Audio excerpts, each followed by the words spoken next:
Колосек. Ене се враќаме повторно во Колосека назад и време е за нашиот втор разговор. Со мене во студиото е актерот Мони Дамевски. Господине Мони, добро ни дојдовте, чест ни е што се согласивте, што прифативте да учествувате во денешната емисија и да проговориме малку повеќе за оно што е најново кај вас, да речам. Поарно да ве најдам и многу благодарам вас, и мене ми е многу мило што сум овде кај вас во студиото. Вие сте секогаш добри домаќини и помагате во нашава работа. Благодарам, ние сме секогаш отворени за соработка и така и ќе продолжиме. Така, значи како што кажав и на самиот почеток нели во најавата, она што е најново кај вас е краткометражниот филм 409. Така е.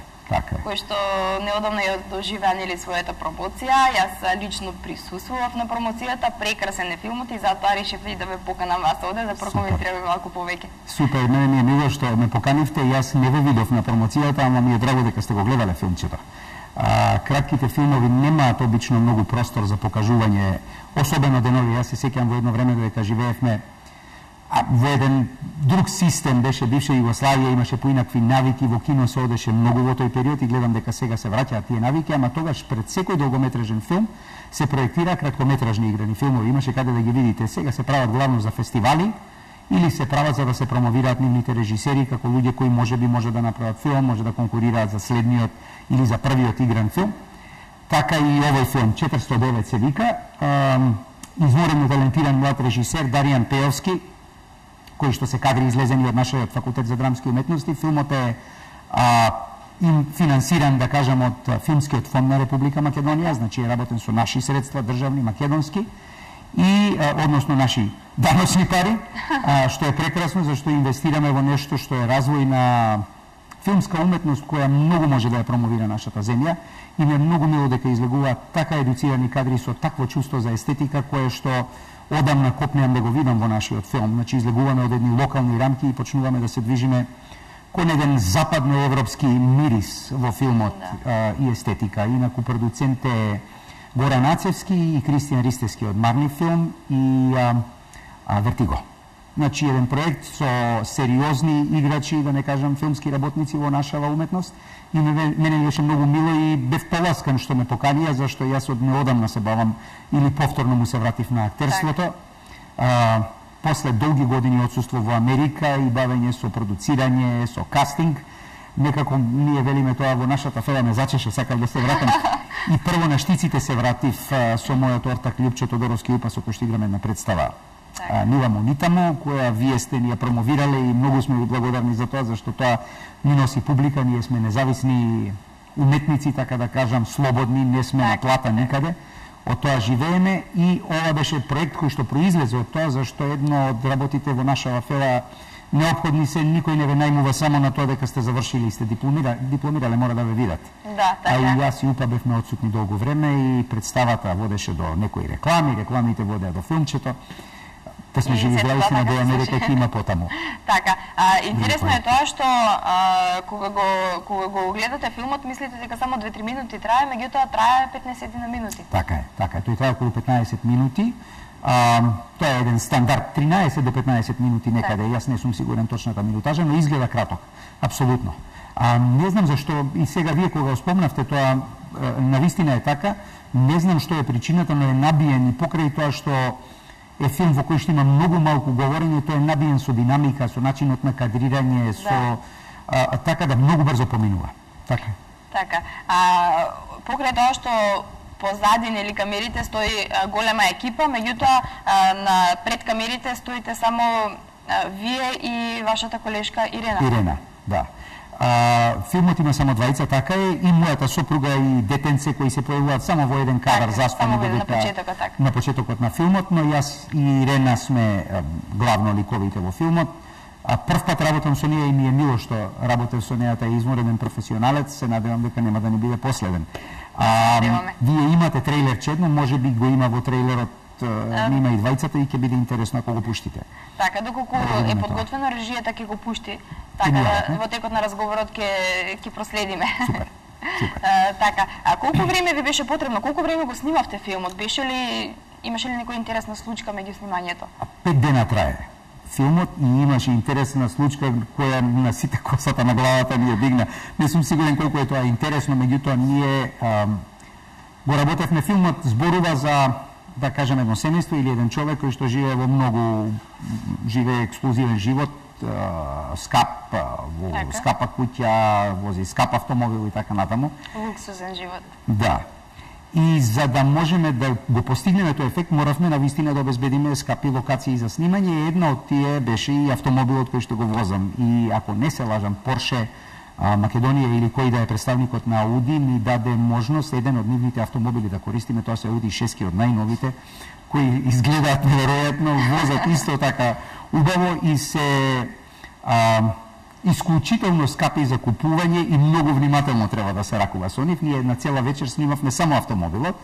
Јас го возев и во автомобилот имате екипа, да речеме, јас сум на возачкото седиште, до мене е камерманот кој што ме слика вака, зад мене стојат двајца, односно седат двајца или тројца луѓе кои го снимаат тонот, кои што светлото го манипулираат, продуцентот зад мене се. И мора многу внимателно да возите, а при тоа сето тоа да изгледа нели нормално како на вистина да возите и да внимавате и на сообраќајот, зашто снимавме во дел од денот кога беше тивко во градот, ама се уште имате возила. Второ, беше многу студено. Сите иземнаа, јас не иземнав благодарение на топлото возило. Меѓутоа во еден момент заради сообраќајот мора да закочам и во кочењето камерманот кој што седеше до мене се излизга и целата камера излета и го изгреба малку возилото. И не изеде јанза, беа многу љубезни од Порше, ни го простија тоа што се случи и сето тоа се санираше за многу минимални средства, но тоа беше една од повозбудливите моменти во снимањето кои може да се случат и за среќа поминавме со многу малку. Тогаш зашто понекогаш е комплицирано да внимавате и на семафори, и на се што се случува, и на камера, и при тоа да изгледате како да ништо тоа не ве обкружува, туку само како да возите и следите некое возило. Така е интересен настан. Тешка актерската работа. Јас ја многу ја сакам. Да изгледа сето тоа како реално да е. Точно така. И многу лесно. Тоа е еден начин на живот кој што има свое чувство на возбуда и јас не би го менувал за ништо, затоа и меѓу другото сакав да се вратам. Но е многу скапо возилото, не дај Боже ако се случи нешто многу понепријатно, трошоците на филмот кои што не знам колку чини, не сум упатен во буџетот на овој филм, но кратките филмови се движат од 20 до 40.000 евра.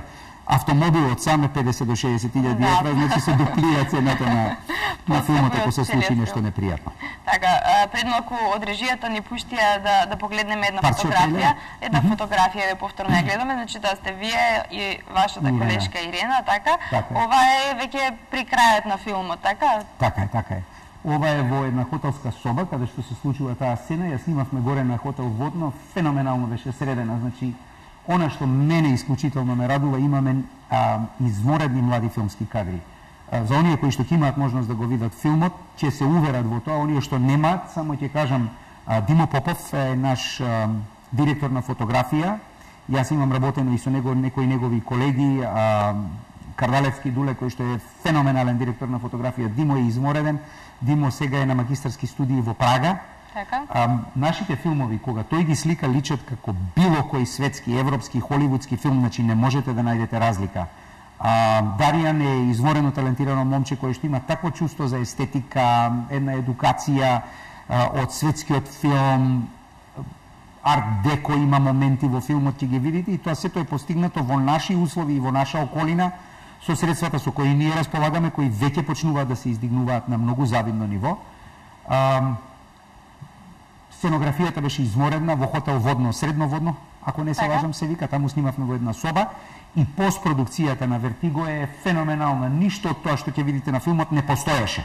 Значи тоа е во собата кој ќе влезете, само намештајот го има. Светлото, сценографијата ја преуредува целата соба, зашто собите воопшто не изгледаат така.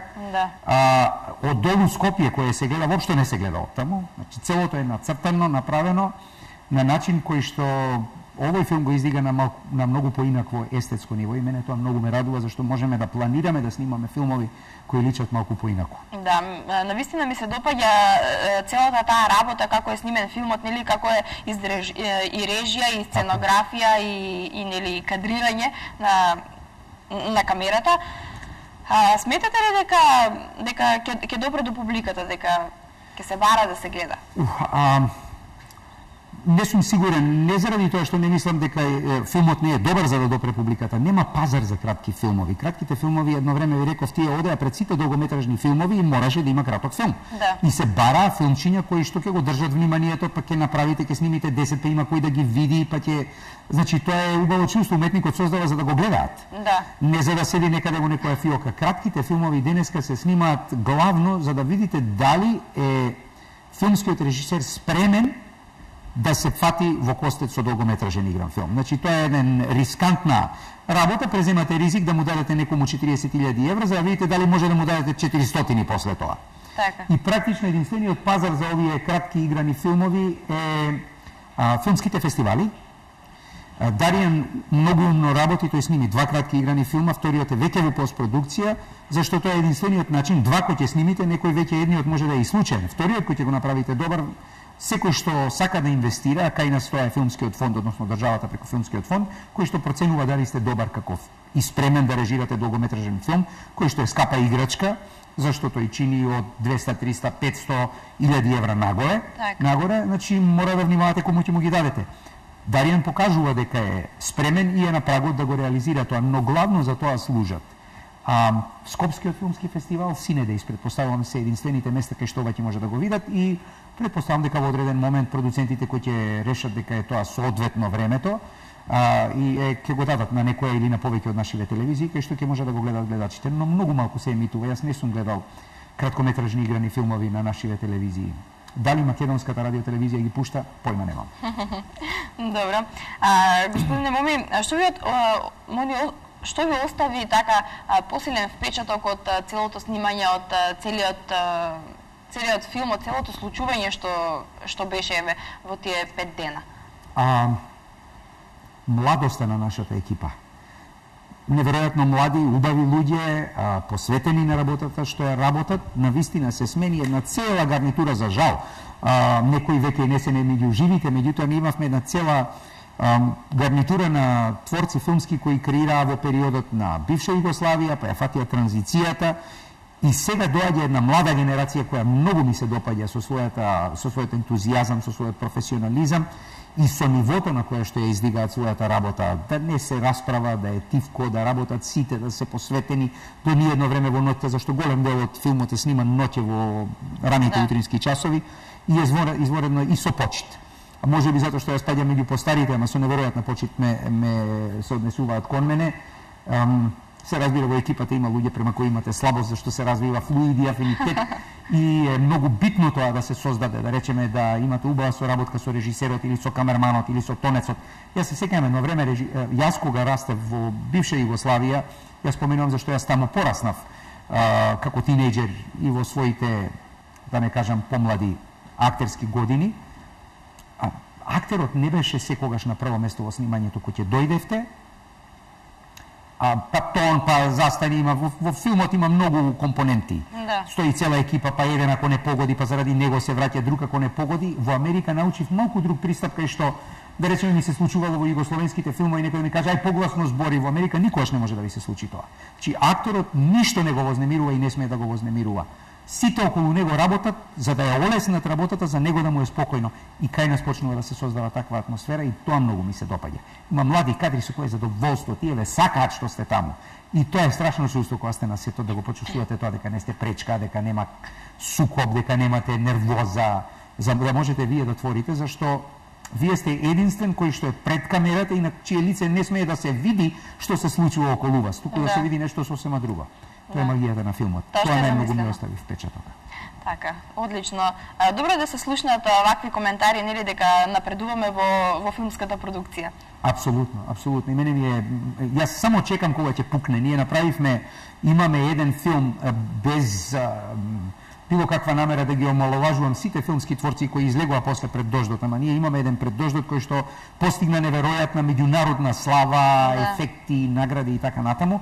Јас само чекам кога ќе пукне новиот Пред дождот, кој што ќе оствари своји достигнувања на тој начин. Иначе имаме неверојатно талентирани режисери кои што имаат по еден или немаат уште реализирано еден игран филм и многу се радувам и го очекувам тој момент и се надевам дека ќе бидам дел од тој проект на овој или оној начин. Така, да се надеваме. Ја спомнавте Америка, дека таму бевте нели подолго време, таму дали се занимававте исто со актерство? Се бавев, јас долги години и сум заминат, фактички јас отидов, бев асистент на факултетот за драмски уметности и во една-две представи во кои што играв во тој период, како што тоа сега го правам, значи како слободен, не вработен актер во театарот, осетив дека ми недостасува техника која ќе ми овозможи во секој момент да го добијам тоа што сакам и секогаш да можам да го имам. Так. И затоа отидов во Америка на постдипломски студии и како асистент сакав таа техника да ја донесам и да ја пренесам на моите студенти, ама кога отидов во Америка многу ми се допадна актерството, ја се влюбив во слободата што Америка ја нудеше и решив таму да останам. Долги години се бавев со тоа. Во еден период имав сериозни здравствени проблеми и морав да се повлечам од целата работа, почнав да се бавам со кастинг, продукција и така натаму и пишување сценарија. Неодамна, пред 2 години решив да се вратам овде, запознав една прекрасна жена во која што се влюбив, решивме да живееме заедно и доста ми беше малку, сакав да се приберам. Не знам дали тоа доаѓа со годините, не дека јас се чувствувам стара, ама после известно време ми се смачи, многу патував, од Куфери живеев. И решив да се приберам, се скрасив овде и многу ми е убаво што сум тука, зашто почнав да го работам повторно тоа што го сакам. Аз сум окружен овој пат со пријатели и луѓе кои ги почитувам и кои ме почитуваат, за разлика од Америка каде што е жестока борбата и мора да се долги години се потребни да го освоите просторот, ако не сте родени таму, ако не зборувате американски со нагласокот кој што е неопходен за да можете да играте поголеми улоги во филмот.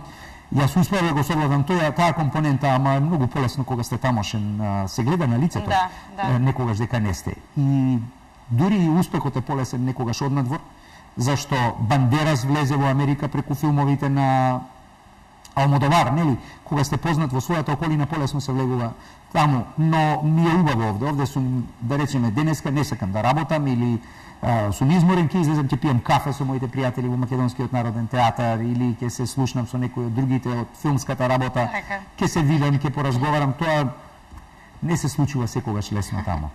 Така, меѓутоа својата татковина си е своја татковина. Абсолютно. Тука е најдобро. Абсолютно, тука е мајка ми, тука е очуват мој, тука ми се пријателите, така, сите ваши блиски кои што ви исполнуваат така, со среќа. Кои се оние проекти кои што ги имате за во иднина, што ги планирате, кои што треба да се реализираат? Во моментов подготвувам еден краткометражен игран филм кој што треба да се реализира во втората половина на јули. Ако имаме среќа, или првата половина на август. Многу интересно филмче за кое не можам да ви кажам ништо повеќе освен неговиот наслов кој што е Никој не е безбеден. Така. Исто и тоа е краткометражен игран филм кој што треба на целата екипа која што учествува во филмот да им овозможи да се експонираат малку. Тоа се луѓе кои што се многу талентирани, а немале уште шанса или можност да се покажат во светлото во кој ќе бидат ангажирани во овој филм. Актерска екипа, режисер, монтажер и така натаму. И имам една ТВ серија која спремам, серија која е спој меѓу реалити шоу и малку играна комедија, ситком. Получасовни епизоди, околу 40, кои ги планираме за летово да се реализираат, ако успееме да се договориме со една од телевизиите со која почнавме да разговараме, доколку обезбедиме програмски простор на нивната телевизија, ги заинтересираме доволно за тие да се нафатат, ќе го реализираме тоа и потоа некаде втората половина на август почнувам да продуцирам еден филм, извршен продуцент сум на еден долгометражен игран филм за кој што веќе имаме пари, со еден многу талентиран млад македонец од албанско потекло, албанец, режисер, и во септември-октомври треба да одам за Австралија, ако се биде во ред со визите кои што треба да ни ги обезбедат со представата што ја играме. Така да има поприлично работа во втората половина на летото. Така, јас ви посакувам многу успех и би сакала да ве запрашам пред самиот крај на разговорот, што е она што ви исполнува надвор од професијата? Јас имам неколку пасии. Прво же семејството, уживам да бидам со семејството и јас гледам семејството, мојата сопруга и јас многу блиски интереси имаме, ние заедно соработуваме, таа е мојот прв соработник, асистент и на улогите кога работам и кога продуцирам и кога читам сценарија, многу верувам во нејзиното мислење за тоа што го работам. И втората пасија, јас заради моите здравствени проблеми почнав да се интересирам за алтернативната медицина пред многу години и јас поминувам речиси секој ден по 3 до 4 часа во истражувања за тоа што се случува во светот на алтернативната медицина, зашто сум увозник на некои препарати и апарати кои помагаат за здраво живење и тоа многу ми исполнува зашто ми помага да помагам. Јас многу сакам кога можам некому да помогнам со препорака, совет, информација и така натаму. Тоа го правам и се разбира скиентологијата за која многу малку време ми останува сред сите овие активности, но летово ќе имам малку повеќе време да се занимавам. Тоа се моите страсти. Така, господине Моди, јас ви благодарам за денешното гостување. Чест ми е што дојдовте овде и што успеавме да поразговараме за оние нови работи, оние нови случувања кои што беа во последниот период кај вас. Фала ви што ме викнавте и секогаш радо доаѓам кај вас. Им посакувам на вашите гледачи убав ден и се надевам ќе се видиме повторно наскоро за некоја друга возбудлива. Благодарам, се разбира дека ќе се видиме секако наскоро. Ние одиме понатаму, почитувани гледачи, следува кратка пауза, па потоа се враќаме повторно назад во студиото и со останатиот дел од емисијата.